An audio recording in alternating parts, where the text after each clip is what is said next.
شیخ رشید پر 2 مارچ کو فرد جرم۔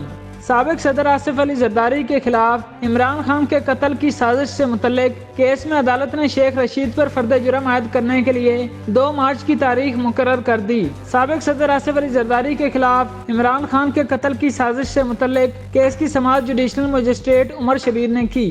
اسلام آباد پولیس نے سابق وزیر داخلہ شیخ رشید کے خلاف چلان پیش کر دیا۔ جوڈیشنل مجسٹریٹ نے تھانہ پارہ کے SHO کے خلاف اندراج مقدمہ کی درخواست واپس کر دی۔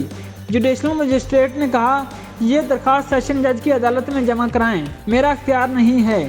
عدالت نے شیخ رشید پر فرد جرم عائد کرنے کے لیے 2 مارچ کی تاریخ مقرر کر دی۔